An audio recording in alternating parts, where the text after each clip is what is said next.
पाकिस्तान की ओर से फिर फायरिंग। खौरा बीएसएफ पोस्ट पर एक जवान शहीद। बीएसएफ जवान देविंदर सिंह को पाकिस्तान फायरिंग में लगी थी गोली, अस्पताल में हुई मौत। सांबा और कठुआ में फिर नापाक कोशिश। बीएसएफ की मनियारी, पंसार, बोबिया, कारौल बेनग्लेड, चेलियारी समेत 40 पोस्ट पर गोलीबारी। पाकिस्तान ने भी मोर्टार से दागे गोले। रिहायशी इलाके में भी पाक फायरिंग से दहशत। दोपहर 2 बजे से हो रही है पाकिस्तान की फायरिंग। बीएसएफ ने पाकिस्तान को दिया मुंहतोड़ जवाब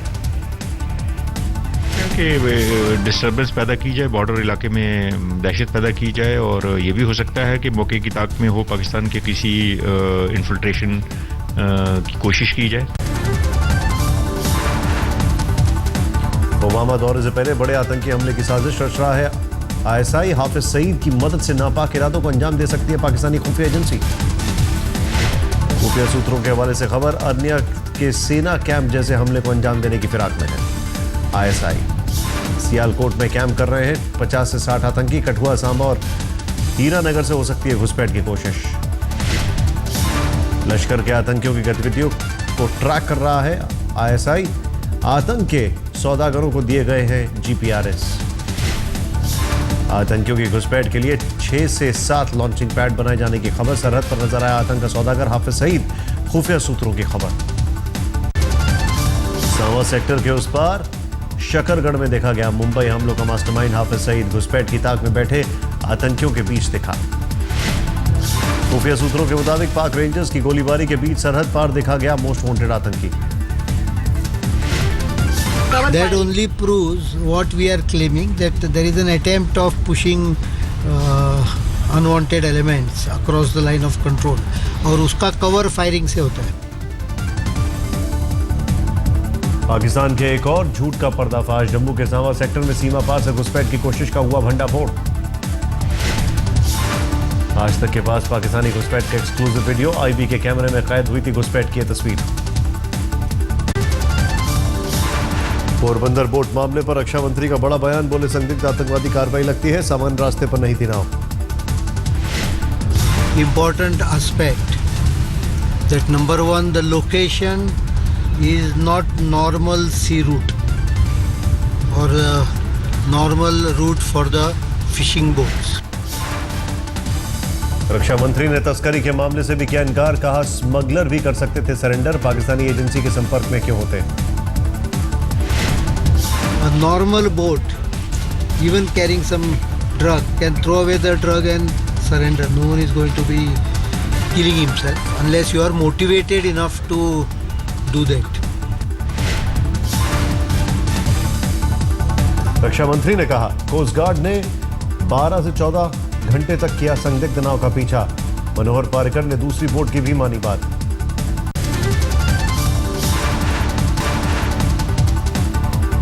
बीजेपी अध्यक्ष अमित शाह ने आज दिल्ली में Jammu Kashmir BJP core group की बैठक बुलाई। सरकार के गठन को लेकर जारी है चर्चा। जम्मू कश्मीर के प्रभारी राम माधव भी बैठक में ले रहे हैं हिस्सा। सरकार बनाने को लेकर सभी विकल्पों पर होगा विचार। जम्मू कश्मीर से आए बीजेपी नेताओं ने पहले राम माधव के साथ की चर्चा, बाद में सभी अमित शाह के पास बैठक के लिए पहुंचे। इस बीच पीडीपी ने बीजेपी को दिया साझा सरकार बनाने का खुला ऑफर। कहा जम्मू कश्मीर में अमन बहाली के लिए हर संभव होगी कोशिश। तो मानना ये है कि जो भी हुकूमत बने वो जम्मू कश्मीर को अमन दे सके। यहाँ अभी आप देख रहे हैं बॉर्डर्स पे कितना ज़बरदस्त तनाव है। कांग्रेस नेता गुलाम नबी आजाद ने कहा जम्मू कश्मीर में सरकार गठन पर बीजेपी और पीडीपी को ही लेना है फैसला। कांग्रेस के पास नहीं है सरकार बनाने की संख्या।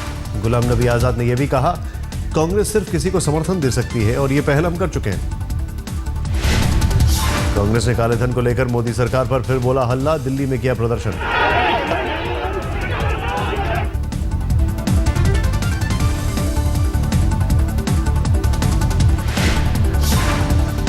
प्रधानमंत्री मोदी ने दिल्ली में शुरू की बिजली बचाओ अभियान की मुहिम। साउथ ब्लॉक में एलईडी बल्ब जलाकर की शुरुआत।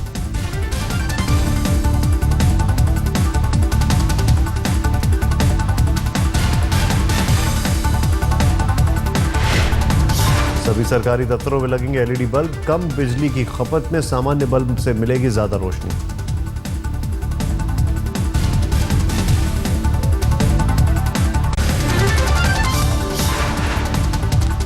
छत्तीसगढ़ के महेंद्रगढ़ में भालू ने ली एक शख्स की जान, देर तक भालू के चंगुल में छटपटाता रहा युवक। भालू ने चंगुल में फंसे शख्स के चेहरे और गर्दन को चबा डाला। हफ्ते भर में 4 इंसानों की जान ले चुका है आदमखोर भालू। वन विभाग के मुताबिक आदमखोर भालू पहले भी गार्ड और कुछ जानवरों पर कर चुका है हमला। ट्रैंकुलाइज कर पकड़ने की हो रही है कोशिश। बिहार रोहतास जिले में बाघ ने मचाया आतंक। कैमूर के जंगल से रिहायशी इलाके में पहुंचा बाघ। बाघ के खौफ से लोग रात में टोलियां बनाकर रात भर जागने को मजबूर। मशाल जलाकर खुद की सुरक्षा कर रहे हैं इंतजाम।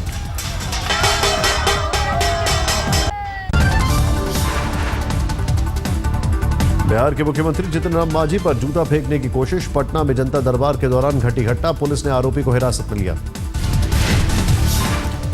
सीएम मांझी ने कहा, जूता फेंकने वाले की नाराजगी की वजह पता नहीं, उसके काम के लिए कोई आवेदन भी नहीं दिया था।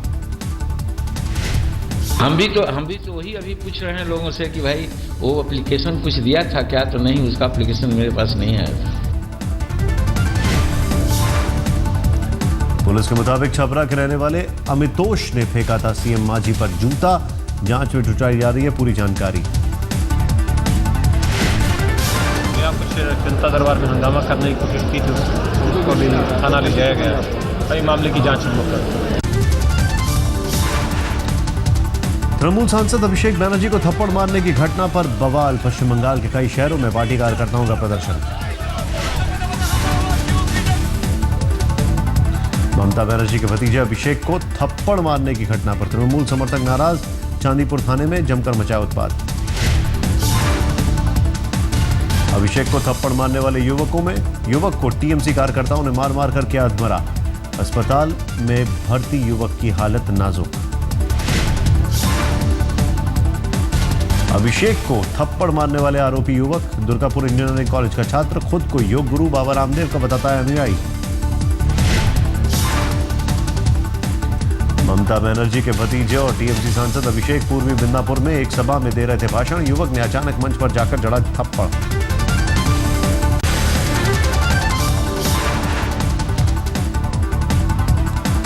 एमआईएम के नेता असदुद्दीन ओवैसी ने घर वापसी कार्यक्रम पर भी साधा निशाना। कहा, घर वापसी से ज्यादा जरूरी पैसा वापसी।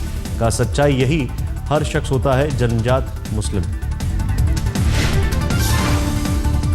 असदुद्दीन ओवैसी ने आतंकी की फांसी पर खड़ा किया विवाद। उठाया अफजल गुरु की फांसी का मुद्दा।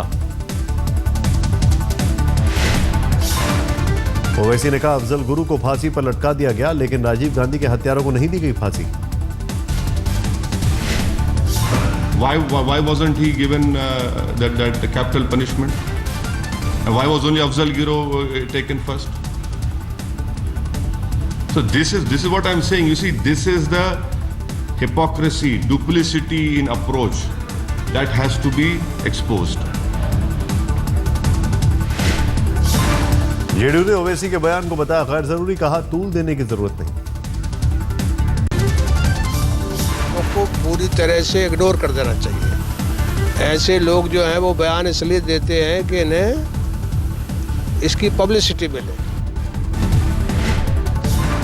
असदुद्दीन ओवैसी के बयान पर विप्रा संघ। कहा, आईएसआई के एजेंडे के तहत बोल रहे ओवैसी। और अब इस बात यह जाहिर हो गया है कि ओवैसी आईएसआईएस के एक सॉफ्ट एजेंट भारत में है। कांग्रेस नेता और पूर्व केंद्रीय मंत्री सलमान खुर्शीद ने कहा, मजहब पर नहीं होना चाहिए विवाद, हर शख्स अपनी मर्जी से चुनता है धर्म। तो हम अपनी मर्जी से जुड़े हैं, ऐसे देश में जुड़े हैं जिस देश में सबको अपने अपने धर्म पर चलने का अधिकार है। पंजाब के उप मुख्यमंत्री सुखबीर बादल ने राहुल गांधी के बयान पर किया पलटवार। कहा, ड्रग मामले में पंजाब को अनावश्यक रूप से कर रहे हैं बदनाम। सुखबीर बादल ने कहा, राहुल गांधी ने कहा है कि 70% लोग पंजाब में ड्रग के शिकार। सच ये है कि राज्य को ये नशा कांग्रेस सरकार की देन है। Congress started calling Punjabi drug addicts. Rahul Gandhi came and said 70% of Punjabi youth is on drugs. He doesn't know the facts. Supreme court ने यौन उत्पीड़न के आरोपी आसाराम को नहीं दी जमानत। कहा एम्स की रिपोर्ट के मुताबिक आसाराम को नहीं है सर्जरी की जरूरत। जोधपुर जेल में बंद आसाराम ने बीमारी और ऑपरेशन का हवाला देकर मांगी थी जमानत। सुप्रीम कोर्ट ने मेडिकल रिपोर्ट सामने आने के बाद खारिज की याचिका।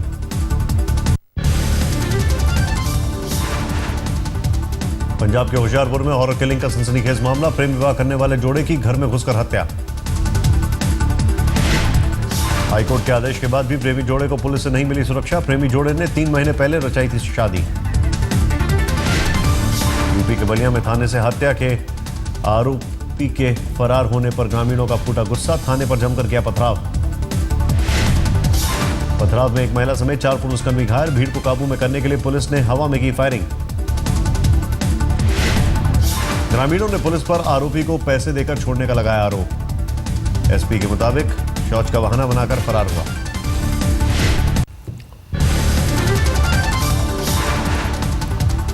दिल्ली में कारोबारी को फोन पर धमकी देकर रंगदारी मांगने वाला गिरफ्तार। 20 लाख नहीं देने पर बेटे को जान से मारने की दी थी धमकी। यूपी के देवरिया में सलेमपुर तहसील को जिला बनाने की मांग को लेकर कारोबारियों ने किया सड़क जाम। पुलिस ने किया लाठीचार्ज। अपनी मांगों को लेकर पिछले 3 हफ्ते से अनशन पर बैठे थे प्रदर्शनकारी। रविवार को सड़कों पर उतरकर किया प्रदर्शन। असम के कोकराझार और चिरांग में एनडीएफबी उग्रवादियों के खिलाफ सेना और पुलिस का ऑपरेशन जारी। जंगलों में जारी है तलाशी अभियान। ऑपरेशन से जुड़े अधिकारियों के मुताबिक कुछ उग्रवादी भागकर भूटान चले गए। उनके आकाओं का म्यांमार में होने का है अंदेशा। पद्म विभूषण के लिए भेजा गया साइना नेहवाल का नाम। फुल टू सोनोवाल सर कि उन्होंने इतना ग्रेट स्टेप लिया और इतना जल्दी लिया। बहुत अच्छा लगता है जब ऐसे ग्रेट ऑनर के लिए आपका नाम रिकमेंड किया जाता है। कल वर्ल्ड कप के लिए टीम इंडिया का ऐलान। 30 संभावित खिलाड़ियों की सूची में नहीं होने पर युवराज का चयन संभव। युवराज ने पिछले 3 रणजी मैचों में लगाया शतक। सूत्रों के मुताबिक वर्ल्ड कप टीम में युवराज को मिल सकती है जगह।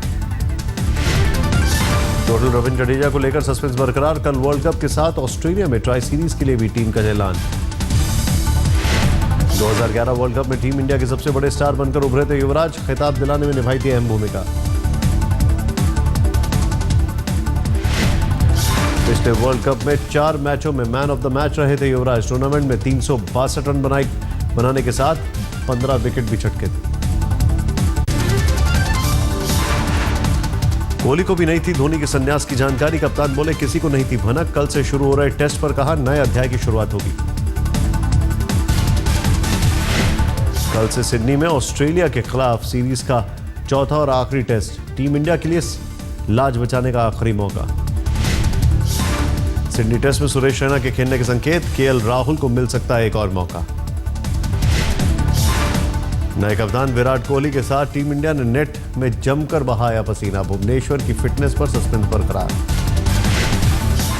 टेस्ट को अलविदा कह चुके धोनी भी सिडनी में टीम के साथ। विकेटकीपर रिद्धिमान साहा के स्टैंड बाय के रूप में मौजूद हैं धोनी।